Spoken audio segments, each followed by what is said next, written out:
ایمان کہتے ہیں اصل میں تصدیق و بما جاء بہ النبی صلی اللہ علیہ وسلم، ان تمام باتوں کی تصدیق کرنا جو لے کر آئے ہیں محمد الرسول اللہ صلی اللہ علیہ وسلم، یہ ایمان ہے۔ دس از دی ڈیفینیشن آف ایمان۔ عام طور پر اگر آپ کسی سے پوچھیں گے ایمان کسے کہتے ہیں، ایمان کے معنی کیا ہے، تو اول تو ہکا بکا ہو جائے گا، کہے گا ایمان کے معنی کیا، ایمان کے معنی ایمان ہے، لیکن یہ کہ اس سے آگے بات جو ہے عام طور پر لوگوں کے علم میں نہیں ہے۔ تو میں نے لفظی بات بھی بتائی، امن یامن امنا وامنتن، امن میں ہونا، اس میں فاعل آمن، آمن یومن ایمانن، کسی کو امن دینا، اس میں فاعل مؤمن، اور با اور لام کے اضافے سے تصدیق کرنا، آمن بہ آمن لہو، اس کی بات مان لی، اس کی تصدیق کی، اس کے دعوے کو مان لیا یا اس کی دائی ہوئی خبر کی تصدیق کر دی۔ اور اصطلاحاً ایمان مانی ہے انبیاء اور رسل نے جن خبروں کی ہمیں اطلاع دی ہے، عالم غیب کی خبریں، ان سب کی تصدیق کرنا، اور جو تعلیمات وہ لے کر آئے ہیں ان کی تصدیق کرنا، یہ ایمان ہے۔ اس ایمان کی مختلف قسمیں ہیں، یہ ایک لفظ ہے لیکن اس کے اندر یوں سمجھیے کہ اگر آپ اندازہ کریں گے تو مختلف نوعیت کے ایمان ہیں۔ مثلا ایک ایمان ہے تقلیدی، ہم مسلمان ہیں، ہمیں ایمان حاصل ہے، کیوں کہ ہم مسلمان والدین کے ہاں پیدا ہوئے، اللہ، رسول، قرآن، جبرائیل، جنت دوزخ، آخرت، یہ ساری چیزیں جو ہیں ہم نے اپنے والدین سے سنی ہے، اور یہ کہ ہماری گھٹی میں پلا دی گئی ہیں۔ پیدا ہوتے ہی ہم نے ایک کان میں ہمارے اذان دی گئی، دوسرے میں اقامت کہی گئی۔ ظاہر بات ہے کہ یہ ایمان ہمارا تقلیدی ہے۔ ایک ایمان ہے اکتسابی، اکتسابی ایمان جو ہے خود حاصل کرے کوئی شخص ایمان، اس کی بھی کوئی شکل ہے یا نہیں؟ ایک شخص جو ہے ایسے ماحول میں پیدا ہوتا ہے جہاں کفر کا غلبہ ہے، وہ وہاں کیسے ایمان لائے گا؟ اس کا کوئی امکان ہے یا نہیں ہے؟ حضرت ابراہیم علیہ الصلوۃ والسلام کفر کے ماحول میں جہاں ہر طرح کا شرک تھا پیدا ہوئے، یعنی سیاسی شرک بھی تھا، بادشاہ جو ہے خدائی کا دعوے دار تھا، پھر بتوں کا شرک بھی تھا، بت پرستی بھی تھی، پھر ستارہ پرستی بھی تھی، ہر طرح کا شرک موجود، لیکن کیسے وہ ایمان تک انہوں نے رسائی حاصل کی؟ سورہ انعام میں اس کی بڑی تفصیل آئی ہے۔ یا چلیے آپ ان کے بارے میں تو کہیں گے وہ تو نبی تھے، اللہ نے ان کو ایمان دے دیا، لیکن حضرت سلمان فارسی وہ تو ایران میں پیدا ہوئے تھے، اور ان کا باپ جو ہے وہ آتش کدے کا کوئی بڑا اہم جو ہے وہ پجاری، یعنی ان کی ریلیجس ہائرارکی میں عہدیدار تھا، لیکن اس کے باوجود ان کے دل میں وحشت پیدا ہوئی، یہ کیا ہے؟ یہ آگ کو ہم خود جلاتے ہیں، اس میں لکڑی ڈالتے ہیں تو وہ جلتی ہے، پھر اسی کو ہم پوجتے ہیں، اسی سے دعائیں مانگتے ہیں۔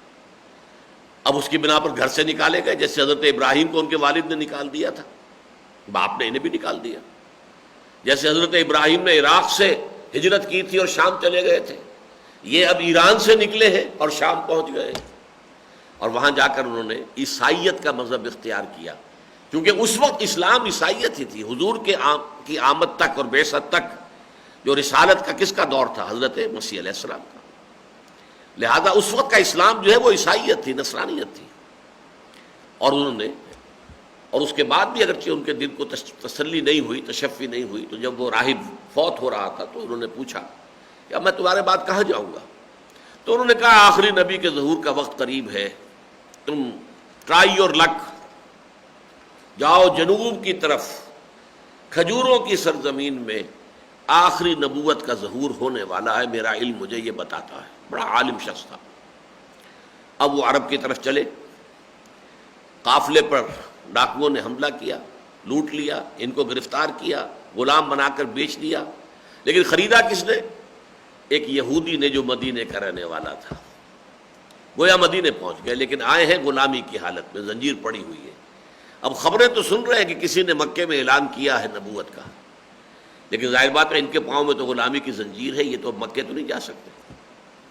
تو میں یہ کہا کرتا ہوں، اگرچہ یہ کہ اس کو بلا تشبیہ سمجھنا چاہیے، کہ وہ ہم جو کہتے ہیں کہ پیاسا کنویں کے پاس جایا کرتا ہے، کنواں تو پیاسے کے پاس نہیں آتا۔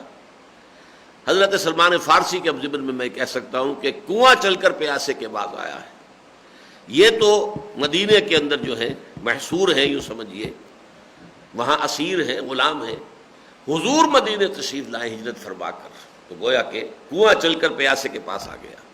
بہرحال وہ لمبی بات ہو جائے گی تفصیلات میں جانے سے.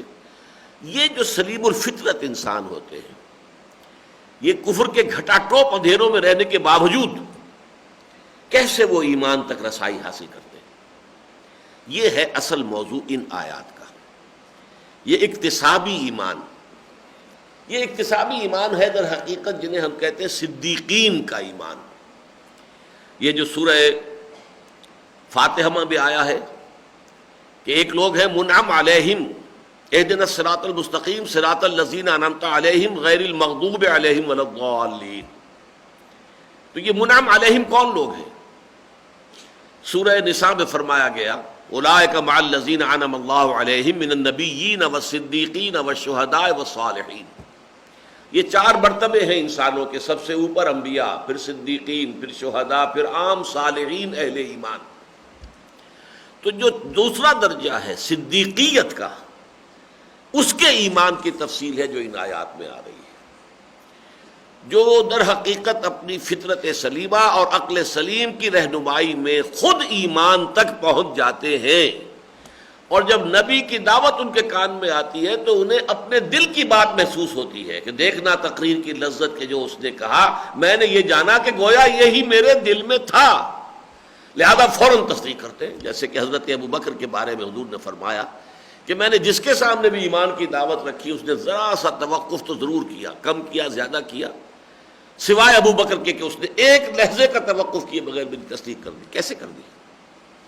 اس کا مطلب یہ کہ جس بات کی دعوت حضور دے رہے تھے وہاں تک خود حضرت ابو بکر بھی ذہناً عقلاً پہنچ چکے تھے، لہذا فوراً تصدیق کر دی.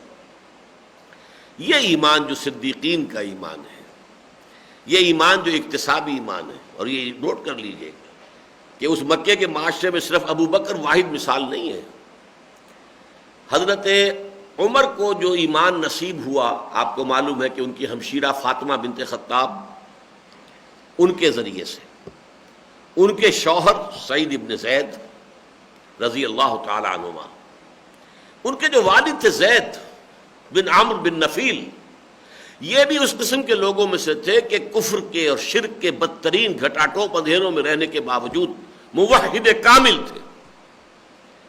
وہ تمام بت پرستی وغیرہ کو چھوڑ کر، اور وہ اللہ تعالیٰ سے دعا کیا کرتے تھے کعبے کے پردے پکڑ پکڑ کر کے، اللہ میں صرف تیری بندگی کرنا چاہتا ہوں لیکن پتہ نہیں کیسے کروں.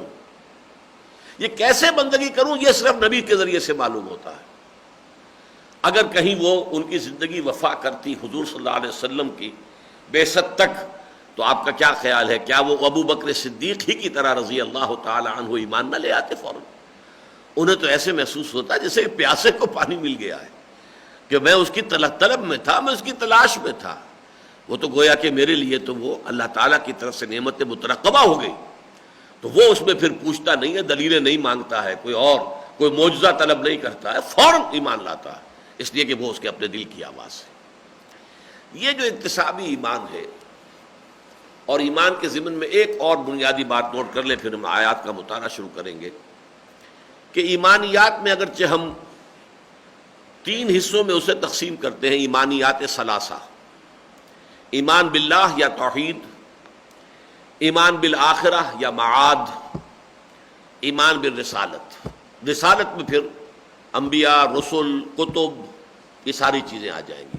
فرشتہ بھی اسی میں آئے گا، اس لیے کہ وحی کا لانے والا فرشتہ ہے. ایمان بالرسل، ایمان بالانبیاء، ایمان بالکتب، ایمان بالملائکہ، یہ سب کیا ہے؟ ایمان بالرسالت کے اجزاء ہیں. ایمان بالآخرت کے بعث بعد الموت، حشر و نشر، حساب کتاب، جزا و سزا، جنت اور دوزخ، یہ سب کیا ہے؟ یہ ایمان بالمعاد یا ایمان بالآخرہ کا حصہ ہے. اللہ کا ایمان، اللہ کی توحید، اللہ کے اسماء و صفات. ان 3 ایمانیات میں یہ جان لیجئے کہ اصل ایمان، جڑ کا ایمان، بنیادی ایمان جو ہے وہ ایمان باللہ ہے. اسی لیے ایمان مجمل کے الفاظ آپ نے یاد کیے ہوں گے بچپن میں. آمنت باللہ کما ہوا باسمائہ و صفاتہ وقبلت جمیع احکامہ اقرار باللسان و تصدیق بالقلب. کسی اور ایمان کا تذکرہ ہی نہیں، نہ ایمان بالرسالت کا، نہ ایمان بالکتب کا، نہ ایمان بالملائکہ کا، نہ بعث بعد الموت کا، کچھ بھی نہیں. وہی ایمان جب مفصل بنتا، ایمان مفصل، آمنت باللہ و ملائکتہ و کتبہ و رسلہ والیوم الآخر والقدر خیرہ و شرہ من اللہ تعالی والبعث بعد الموت. مفصل ایمان یہ ہے، اس میں تمام آرٹیکل آف فیتھ آ گئے. لیکن مجملاً ایمان کیا ہے؟ ایمان باللہ. آمنت باللہ کما ہوا باسمائہ و صفاتہ. میں تصدیق کرتا ہوں اللہ کی، میں مانتا ہوں، تسلیم کرتا ہوں اللہ کو جیسے کہ وہ اپنے اسماء و صفات سے ظاہر ہے، اور میں نے قبول کیا اس کے سارے احکام. قبلت جمیع احکامہ اقرار باللسان و تصدیق بالقلب. میں زبان سے اقرار کر رہا ہوں اور دل سے تصدیق کرتا ہوں. یہ ایمان مجمل ہے. تو گویا کہ ایمان اصل جو ہے وہ ایمان باللہ ہے، توحید پر ایمان، اللہ پر ایمان، اس کی ذات و صفات پر ایمان. باقی ویسے بھی ایمان بالآخرہ کیا ہے؟ اللہ کی صفت عدل کا ظہور ہے. نیکوں کو ان کی نیکی کی جزا دے، بدوں کو ان کی بدکاری کی سزا دے. یہ اللہ تعالیٰ کی صفت عدل ہے. العدل اللہ کے ناموں میں سے، اس کا ظہور آخرت ہے. نبوت و رسالت کیا ہے؟ یہ اللہ تعالیٰ کی صفت ہدایت کا، وہ الہادی ہے، ہدایت دینے والا ہے. تو اللہ تعالیٰ کی صفت ہدایت کا تکملہ، تتمہ، اس کا اتمام اور تکمیل جو ہے وہ ہوتی ہے انبیاء اور رسول کے ذریعے سے. تو صفت ہدایت کا مظہر رسالت، صفت عدل کا مظہر آخرت. باقی اصل جو ہے ایمان، ایمان باللہ ہے. اب یہ اللہ پر ایمان کا جہاں تک معاملہ ہے، اس کو نوٹ کر لیجئے. اگرچہ یہودی، عیسائی اور مسلمان متکلمین انہوں نے ہستی باری تعالیٰ کے ضمن میں عقلی اور منطقی دلائل کے بڑے انبار لگائے ہیں. علم کلام کسے کہتے ہیں؟ اسکالسٹسزم. یہ ایک خاص شعبہ ہے علم کا. ایک علم تفسیر ہے، ایک علم حدیث ہے، ایک علم فقہ ہے، ایک علم کلام ہے. علم کلام کیا ہے؟ کہ جو ایمان کی بنیادی باتیں ہیں ان کا عقلی طور پر اس بات کیا جائے، عقل کے ساتھ اس کا مطابقت ثابت کی جائے، کہ معلوم ہو کہ یہ چیزیں جو ہیں عقل کے ساتھ مطابقت رکھنے والی ہیں. یہ کوشش جو لوگ کرتے رہے انہیں متکلمین کہتے ہیں.